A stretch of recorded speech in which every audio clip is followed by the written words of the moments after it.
Bonjour et bienvenue sur Culture Racine. Ici, nous parlons de culture, nous parlons aussi d'histoire. La culture est un ensemble de transformations, c'est un ensemble de souffrances, c'est aussi un ensemble de succès qu'un peuple donné à un moment donné de l'histoire a transformé, a codifié en solutions pour permettre à ceux qui viendront après d'avoir des solutions aux problèmes qu'ils se poseront dans un environnement, dans cet environnement. L'histoire, quant à elle, est un ensemble d'enchaînements de situations, un enchaînement d'événements qui a lieu dans la vie d'un peuple. On ne peut pas connaître l'histoire tant qu'on ne connaît pas la culture, car la culture donne la grille de lecture, la culture permet d'interpréter l'histoire. Tous les peuples ont une histoire, mais les peuples qui veulent la raconter font en sorte qu'elle soit belle. On va parler des mythes fondateurs. Les peuples qui n'ont pas une belle histoire la racontent et inventent. On va parler du Kalevala des peuples nordiques. On va parler du Kraken, le fameux monstre marin. On va parler du mythe d'Astérix Obélix. On va parler du mythe des Capitaines américains.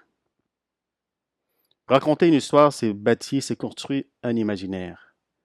Quel imaginaire est-ce que nous nous construisons?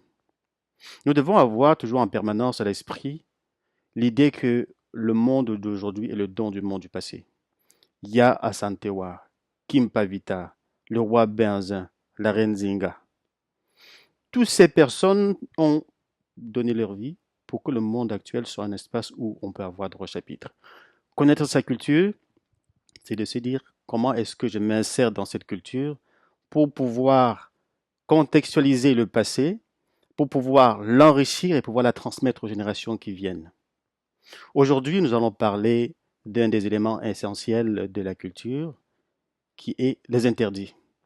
Parler d'interdit, c'est parler de sacré. Une chose qui est sacrée, c'est une chose qui est inviolable. Parler d'interdit, c'est mentionner tous les éléments qui sont mis ensemble pour obliger chaque personne à marcher au pas. Dans la société traditionnelle, il n'existe pas un système d'avocats, il n'existe pas un système de justice qui va prendre une personne, la mettre en prison. Par contre, il existe un système parallèle de respect des interdits avec un système de sanctions qui se fait de façon automatique. Le respect des interdits permet à la société d'être en harmonie. Aujourd'hui, nous allons parler d'une chronique qui a eu lieu dans le cadre d'Enguembar sous les ondes, un espace de discussion créé par Demongu, encore appelé Baraktio. Dans la discussion concernant les interdits, il a été dit que chaque peuple possède des interdits et que ce n'est que par le respect des interdits que la société peut avoir de l'harmonie.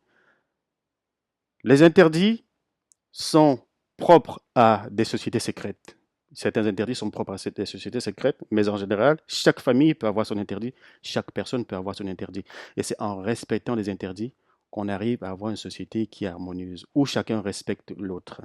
Tu ne feras pas du mal à quelqu'un, tu ne feras pas aux autres ce que tu ne veux pas qu'on te fasse.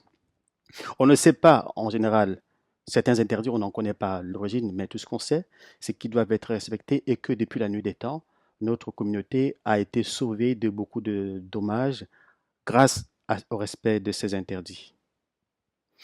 La première partie de la chronique donc est consacrée au résumé et dans la deuxième partie, nous allons vous livrer à l'état brut les originaux en langue Nguemba.